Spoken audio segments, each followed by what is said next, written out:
Michael White here in the FOX10 StormTracker Center with another update on Hurricane Zeta. We'll start things off with our watch warning map. Hurricane warnings, you may recall during the last cut-in we did, have been upgraded to now include all of our Mississippi counties. Jackson, George, and Greene are underneath hurricane warning conditions, and everyone else on the Alabama and Florida side underneath a tropical storm warning as we await the arrival of Zeta. Storm surge warnings are also active. All of the Mississippi coast underneath those, as is southern Mobile and Baldwin County and the coastal spots of Escambia and Santa Rosa County as well. What about rainfall? Well, it's not raining everywhere, but we did tell you we'd have intermittent off and on rain moving from south to north, and some of the heaviest rain right now in North Mobile County around Citronelle, Gulf Crest, over toward Wilmer and Sims, and all that's going to keep lifting its way northward. But we'll start to see stronger storm potential this afternoon, and that's when a tornado threat is going to be kicking in. And then tonight we'll have the storm surge threat move in. This is satellite imagery of Hurricane Zeta. You can see the well-defined eye. It's a strong Category 1. The Hurricane Center gives it the chance of maybe clipping into a Category 2. It's moving north at about 18 miles an hour. The maximum sustained winds are at 90, and a very strong cold front to the west is going to push it northeast in a hurry.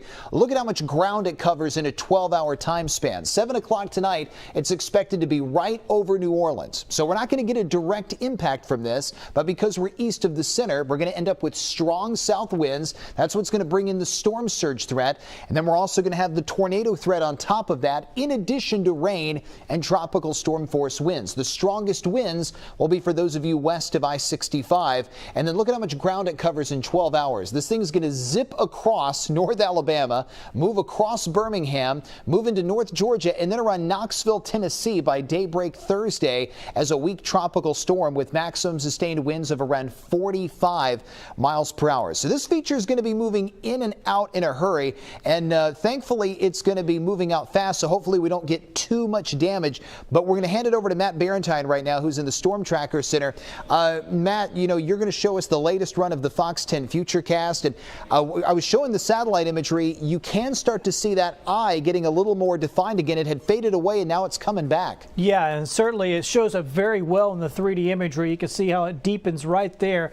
That is an eye reforming, so it'll be interesting. We get a new update from the National Hurricane Center coming up at 1 o'clock. Be really interesting to see if they start to ramp up the wind speeds a little bit because of its redeveloping its eye, so getting a little bit stronger. All right, so Michael was just talking about the Futurecast. This is our HRRR model, high resolution model.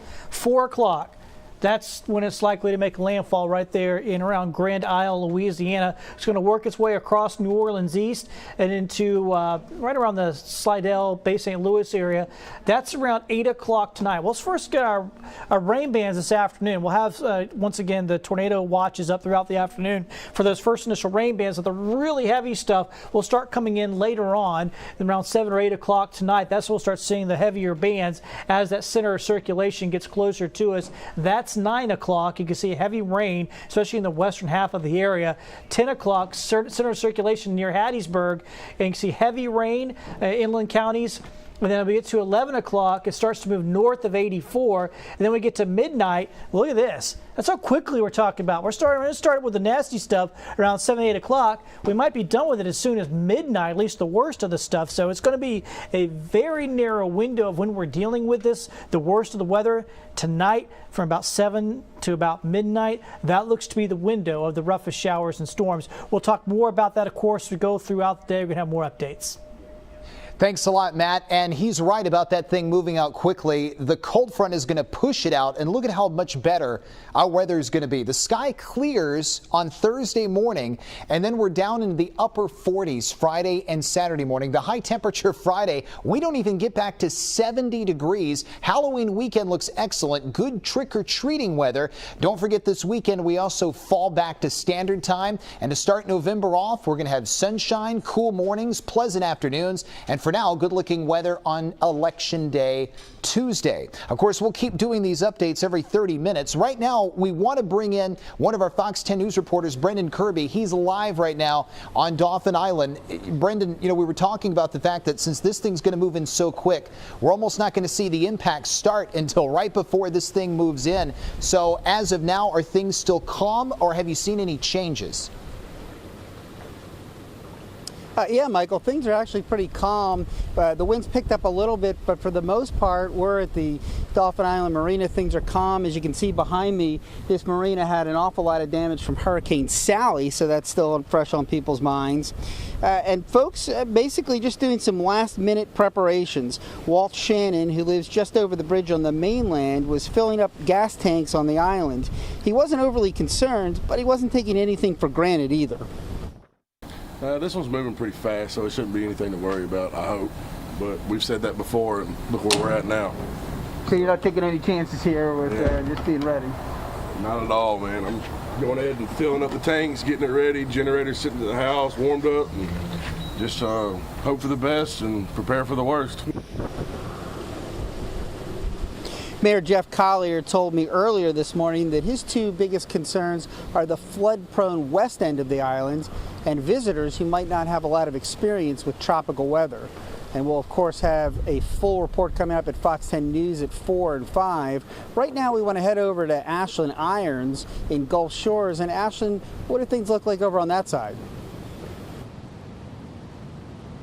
Well, things have definitely calmed down since earlier this morning. It was raining pretty hard and off and on all morning since we've been out here, but now it has cleared up, but the sky is still very gray and the wind has actually picked up as well, but they have those double red flags they put out this morning just for the risk of rip currents here, so the Gulf waters are closed to the public, and the city of Gulf Shores and Orange Beach have issued a local state of emergency and also asked visitors to evacuate if they can.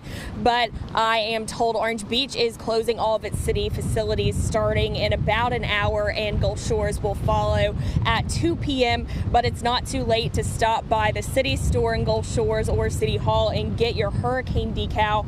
And they are just suggesting that people in low-lying areas move their cars if needed and just be aware of the elevation. And there's also a shelter of last resort that is being open in Robertsdale if you do need that, but we'll check back in with Michael to see exactly where Zeta is right now.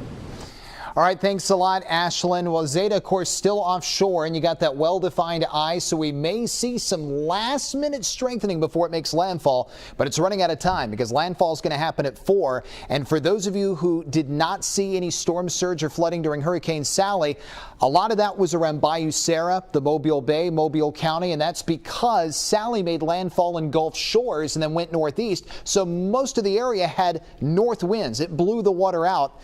That's not going to happen with Zeta. Everyone's going to get south wind flow, and a lot of spots are going to have a storm surge threat. Well, we also have a crew right now headed towards Stockton because we've had reports, this is breaking news, of an explosion at a gas station. That's a look. Here's a look at a couple of pictures. This was taken by Bill Tate. You can see several fire trucks on the scene. Now, this is located at Highway 225 and State Highway 59. It looks like Rabun volunteer firefighters are on the scene.